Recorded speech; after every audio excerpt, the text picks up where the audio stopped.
नमस्कार दोस्तों, अगर आप टैक्स बचाने और अच्छी वेल्थ बनाने के लिए इन्वेस्टमेंट के ऑप्शन ढूंढ रहे हैं, तो आपको एक नाम जरूर सुनने को मिलेगा, ईएलएसएस म्यूचुअल फंड। लेकिन सवाल यह है कि ईएलएसएस आखिर होता क्या है? यह बाकी म्यूचुअल फंड से कैसे अलग है? और सबसे जरूरी, क्या यह सच में एक बढ़िया इन्वेस्टमेंट ऑप्शन है? आज मैं आपको बहुत ही आसान भाषा में समझाने वाला हूं कि ईएलएसएस क्या है और ये आपको कैसे फायदा दे सकता है। मेरा नाम है वैभव और आप देख रहे हो टेकनेट इंडिया यूट्यूब चैनल। सबसे पहले ईएलएसएस का पूरा नाम होता है इक्विटी लिंक्ड सेविंग्स स्कीम। ये एक ऐसा म्यूचुअल फंड होता है जो मुख्य रूप से शेयर बाजार में इन्वेस्ट करता है। लेकिन इसका सबसे बड़ा फायदा यह है कि इसमें इन्वेस्ट करने पर आपको टैक्स छूट मिलती है। यानी अगर आप एलएसएस में इन्वेस्ट करते हैं तो आप इनकम टैक्स एक्ट की धारा 80C के तहत 1,50,000 रुपए तक की छूट क्लेम कर सकते हैं। यह वही धारा है जिसके तहत पीपीएफ, ईपीएफ, एलआईसी और अन्य टैक्स सेविंग इन्वेस्टमेंट्स आते हैं।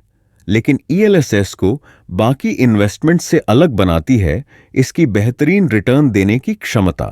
अब सवाल उठता है कि ईएलएसएस कैसे काम करता है।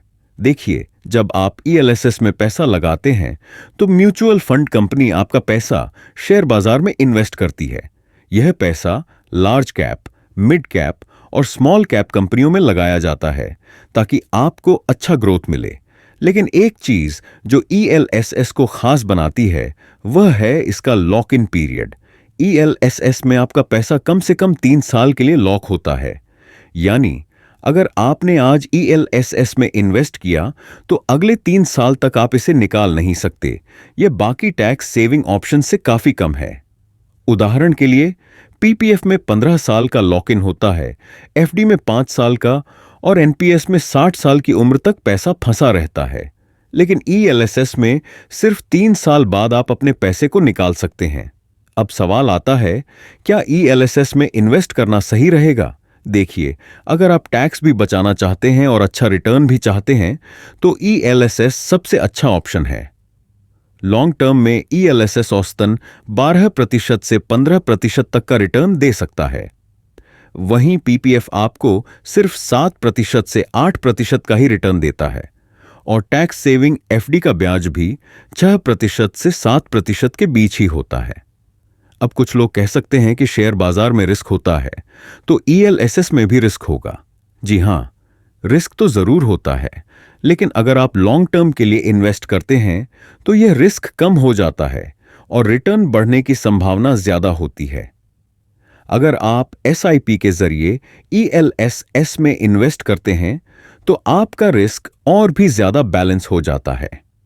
एसआईपी यानी कि हर महीने थोड़ा थोड़ा पैसा लगाना, इससे मार्केट के उतार चढ़ाव का ज्यादा असर नहीं पड़ता और आपको अच्छी ग्रोथ मिलती है। अब सवाल आता है कि ईएलएसएस में पैसा लगाने का सही तरीका क्या है। सबसे पहले आपको एक अच्छा फंड चुनना होगा। मार्केट में कई बेहतरीन ईएलएसएस फंड्स उपलब्ध हैं, जैसे कि Mirae asset ELSS tax saver fund, Axis ELSS tax saver fund, Canara Robeco ELSS tax saver fund, Kotak ELSS tax saver fund, HDFC ELSS tax saver fund. इन फंड्स का पिछला परफॉर्मेंस बहुत अच्छा रहा है और इनसे लॉन्ग टर्म में अच्छा फायदा मिल सकता है। दूसरी बात, जब भी ईएलएसएस में इन्वेस्ट करें तो एक सही स्ट्रेटजी अपनाएं। अगर आप एक बार में पैसा लगाते हैं यानी लंपसम इन्वेस्टमेंट करते हैं तो हो सकता है कि आपको मार्केट के उतार चढ़ाव का सामना करना पड़े।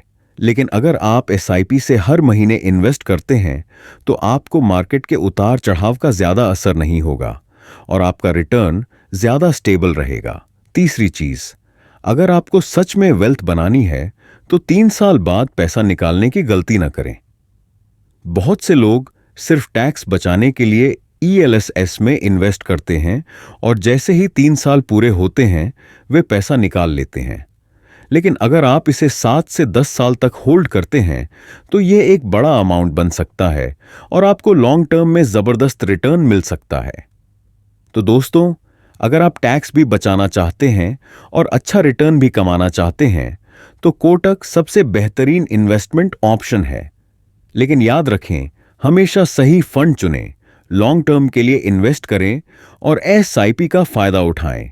अगर आपने इन 3 बातों को अपना लिया तो आपका फाइनेंशियल फ्यूचर मजबूत हो सकता है और आप वेल्थ क्रिएट कर सकते हैं। अगर आपको यह जानकारी पसंद आई हो तो इसे अपने दोस्तों और परिवार के साथ शेयर करें ताकि वे भी समझ सकें कि ईएलएसएस कैसे काम करता है और इसे कैसे सही तरीके से इस्तेमाल किया जा सकता है। हमने वीडियो के डिस्क्रिप्शन में जीरोधा में म्यूचुअल फंड अकाउंट खोलने का लिंक दिया है। वहां से आप म्यूचुअल फंड या डीमैट अकाउंट खोल सकते हैं। यह निवेश की सलाह नहीं है। शेयर बाजार में निवेश जोखिमों के अधीन है। निवेश करने से पहले किसी एडवाइजर की सलाह जरूर लें। अगर आपको यह जानकारी अच्छी लगी हो तो इसे अपने दोस्तों और परिवार वालों के साथ जरूर शेयर करें। धन्यवाद।